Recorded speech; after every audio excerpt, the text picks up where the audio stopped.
Hello again. Welcome back to Fallacious Truth. Today we're going to have part 2 of what we as men can do to come out with better standings when it comes to a divorce. Part 1 was about self-preservation, and I'll leave a link here for everybody to click on, and what we can better do to prepare ourselves for the war that is to come. We went over a battle strategy and items that are absolutely vital to your success at preserving yourself through this difficult time. Part 2 here is going to focus on none other than your soon-to-be ex herself. If she's planning this, or she has this planned, or she sprung this on you, she most likely has another man in her back corner already, as she needs to secure another bank account and another source of validation before leaving you. She will do her best to hide this from you by doing one or a combination of the following. At some point, she's going to be kind to you. She's going to try to lull you into a false sense of security. Generally, this happens when she's already past the planning stage and trying to execute her withdrawal.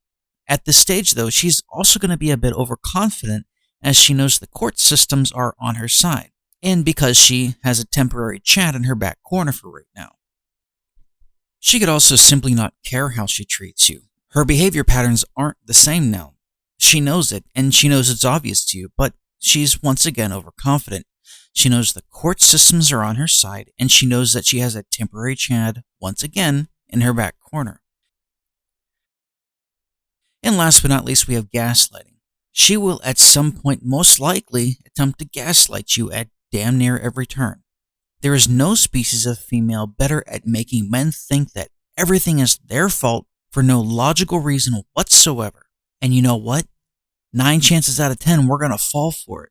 We fall for it because society says that everything is our fault. And by default, we want to try to save everything. So we are goaded into accepting the blame for things that we know nothing about, for the small, minute possible chance of making it work in the long run. But once again, remember, right now she's overconfident. She knows the courts are on her side, and she has a temporary Chad in her back corner. Now, I know none of you are stupid, but did any of you notice what was mentioned all 3 times? No matter what scenario you play out, and there's more, overconfidence will be her prevailing weakness. It's the one thing that you can always use to your advantage. Pride will always go down before a fall. You need to keep letting her feel that way. You need to keep letting her think that she has the advantage over you, while you start in your self-preservation mode. If you've already got this done, you'll need to start looking deeply at the situation regarding your soon-to-be ex. You will need to watch with a fine-tooth comb what she does. You will need to log in your journal everything that you can about her on a daily basis, from the moment she wakes up to the moment she goes to sleep. You need to write down everything that she does, her schedule, etc. You need to establish a baseline. You need to establish the status quo of her normal day. This will come in handy when making inferences down the road. This will also come in handy when filling gaps. And when you need to take a look back and see that, hey, yes, she was out of the house during this time, so she couldn't have been doing X while she said she was doing Y. There's also a few tools that you will need here as well. We'll mention them, we'll get to them in a few minutes here. Now, during this time also, your soon-to-be ex, regardless of the 3 points I mentioned earlier, they will all eventually end up leading to her trying to gaslight you. I mean, if you're one of the very precious few who has everything amicable, count your blessings. For every one of you who has an amicable one, there are 10,000 who aren't. At some point, though, generally speaking, things are going to go sour, and you need to have the infrastructure in place to keep tabs on everything and not be scrambling around when the time comes. You need to set up your battlefield. You need to strategically place your chess pieces so you can get over the next hurdle. Remember, you aren't going to get a do-over here. You're only going to get one shot and one shot only at this. So you need to get it right the first time. Tools you will need, since you're not under any circumstances moving out of your marital residence, as we've already outlined this in the previous video. And because of the today's day and age of believe all women, unfortunately, there are some tools that you will need to obtain here. First and foremost, you need a remote GPS locator. This is going to be placed in any marital vehicle. Let me repeat that.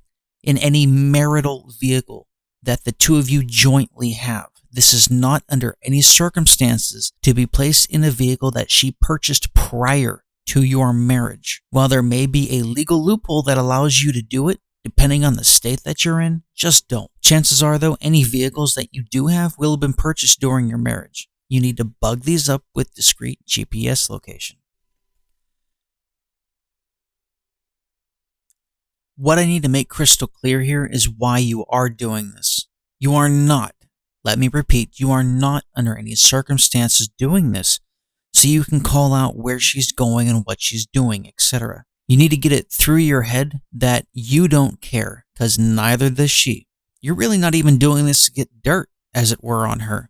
You are doing this so you have better situational awareness of what's going on. Remember, information is both power and currency. And in this instance, to you, this information is power. You are doing this so you can better plan your battle strategy. You are also doing this so you can tell when she is telling the truth and when she isn't telling the truth. You're learning what tics she has when she tells the truth and what tics she has when she's lying. With this, you'll have the ability to go back and remember something that she did or said, some sort of movement that you can associate with her lying. You want to get to the point where you know when she's lying without having to go to technology for verification. Making a list of where she's going and what she's doing will also come in handy when you're trying to figure out who her chat is. No, you're not trying to figure this out because you care who it is. You're trying to figure it out simply for informational purposes. You're figuring this out to better set up your chess pieces. Now, I know you're thinking to yourself, she and everyone else will say that I'm spying on her, etc., etc. Well, I'm here to tell you, who cares? You're not gathering this information to spy on her. You're gathering this information to have better situational awareness. And be damned what anybody else thinks. Also, you're not exactly going to tell anybody about this either. Remember, in our first video, I said do not share what you are doing with anyone.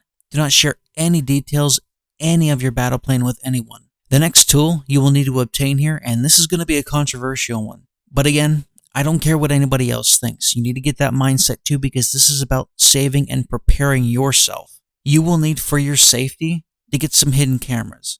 Now, this isn't because you're insecure. This isn't because you're nosy. This is because you need to protect you, yourself, and your children in your marital residence. Your children, if you have them. It takes nothing whatsoever, nothing at all, for her to call down to the police station, make up some BS story. She goes on and gives herself a bruise or two, and you are fucked. Now, it's not feasible to get cameras in every room of the house. It's already going to be hard enough just to hide them in the places that you need to. In a two-party consent state, do not record audio. You need to establish your zones. You need to establish where, within your marital residence, where you're at the most. My recommendations are as follows. The kitchen, the living room, any type of hallway to a bathroom or a main room, the garage, any floor space leading to a garage or leading to a room. Do not put one in her sleeping area. Remember, you are sleeping separately at this point. Now, you've all heard this ridiculous game a while back called The Floor is Lava. Well, any floor that your cameras do not touch, consider them lava. You do not venture there into those spaces at any time for any reason whatsoever. You make sure you are 100% on camera the entire time. When she lies, when she calls down to the police station to try to say that you punched her, you raped her, you kicked her, you held a gun to her head, you held a knife to her throat, etc. Any one of literally dozens of things that she can make up. You can prove without question that she is lying. If you can get ones that record locally on an SD card and get ones that record back to, say, a wireless cloud or a local storage solution to a computer in your home, do it. Now, I know this may sound extreme, but until you've been in that situation, until you've seen firsthand just how hard it is to convince the police that your soon-to-be ex is a lying sack of fermented horse excrement, you can't truly appreciate and understand the importance of the safety net that these cameras provide. Remember, folks, this is war. In war, there are winners and losers, and there are those who have a stalemate. With divorce, there are only winners and losers, and instead of stalemates, there are those who are forced into compromise. You do not want to be in that situation. You need to make sure that you can back up everything that you say. And you need to make sure you can prove her a liar if the situation arises. Hopefully, you will never have to use the cameras for their intended purpose. Remember, the floors where the cameras do not touch are lava. They are no man's land. It is a mined part of the battlefield where you do not venture. You stay in your safety zones at all times. Now again, I know you're probably thinking to yourself, this is just too extreme for me. Do I really need to do all of this? Well, no, you don't have to. But the time you find out you need it, there won't be anything you can do because it'll be too late. I can tell you, though, that this will be vital if you have children and, say she goes to yell into the street saying, "You're hurting my children, you're hurting my children," or simply calls down to the police station. The police come up and she tells the police that, hey, that you were hitting the children, that you were enraged at the children, that you threw the children, you screamed at the children, etc., etc. Any one of dozens of things she can make up. All she's got to do is tell those cops, and then you are going to get hauled away. With these cameras, you will have your backup. You can prove her a liar, and if you're lucky, you'll get her ass arrested for filing a false police report, but don't get your hopes up on that. Remember what I said in the first video, she is not your wife anymore. She isn't your lover. She isn't your intimate anything anymore. She is nothing more than your roommate, and as such, you are doing nothing more than protecting yourself from your said roommate. You get one chance and one chance only to get this right. You don't get any do-overs. You need to get that through your head. No do-overs. You don't get half credit on things. You get no second chances. You have to get this right the first time. And one other thing with regards to the police coming in saying that you did something to your kids when you didn't. If you aren't able to successfully prove her a liar, there will now be a police report with you being hauled away and put into jail for something you didn't do. All she's going to have to do now is go down to her local courthouse or however it is in whatever state that you're in Pennsylvania here. All it takes is her to go down to the courthouse. She takes maybe 15, 20 minutes, half hour at the most to talk to the judge, and that's it, folks. You can't see your kids. It is that simple for her to do that. And that half hour that I mentioned, that's not even talking to the judge. It takes 5 minutes to talk to the judge. I've seen it firsthand. At least here in Pennsylvania, there doesn't have to be any evidence. All it takes is her word, her saying something, and you are screwed. And more importantly, your children are now screwed because now they can't see you. Sorry, I kind of got carried away there. You really need to remain calm at all times. And as mentioned in the previous video, you must always remain stoic. Chances are you already don't show much emotion, if any at all, but in this instance, you really must never show any emotion. You must never let her know your likes, your dislikes to things that she says. She must never know what gets under your skin, what makes you happy, even what makes you content. If she tells you that she's going to bash you over the head with a baseball bat, first and foremost, make sure that recorder is going if she's in the same room as you, and above all else, don't respond. If she tells you that she's going to make it so you can almost never see your kids, I know that hearing that is going to absolutely enrage you.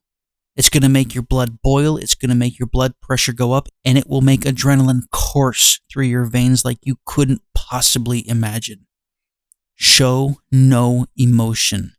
Do not let her know your feelings towards anything that she says. Never respond, especially to something like that. You keep that blank, emotionless stare away from her direction. Your goal is to gather as much intel as possible without revealing anything about yourself. One of the things I mentioned before is that you need to make sure you look at her as a roommate from here on out. That's truly what she is to you. You need to get this mindset as when she randomly says that she's going to go out at a time that is completely out of the norm for her, and you have a pretty good guess as to what she's doing, let her. You do not care. The decision has been made to divorce, and you no longer have to give two shits about what she does and where she goes. In fact, it's a good thing that she goes. You let her go as much as she wants. That only helps you in the long run, and I'll explain that one in a video to come here. When she starts to see that she's getting no emotional reaction out of you, she's going to then want to do anything to try to get you to lose it. You need to remain calm. She will do whatever she can to get any kind of reaction out of you. You have to remain calm. You must remain stoic. You need to keep pressing forward. You have a long and arduous battle ahead of you, and this is one that you do not want to lose. As I said many times, there are no do-overs. Well, that about wraps things up for this video. I know some of the above really kind of involves self-protection and maybe should have been in the first video, but this all specifically pertains to your soon-to-be ex. There are several more videos coming down the pike here with regards to saving yourself in a divorce. Stay tuned, there's going to be much more as we have only scratched the surface here on this issue. If you enjoyed and appreciated this content, I would really greatly appreciate it if you could like, share, and subscribe. At this point, I don't have any subscribers and I've only had a handful of views. I'm still learning the ropes and how to get people to notice content that you make. So if you happen to come across this and this helps you in some way, I would, like I said, really appreciate it if you could do the YouTube thing. Like, share, and subscribe. Thank you much. Take care and have a good day.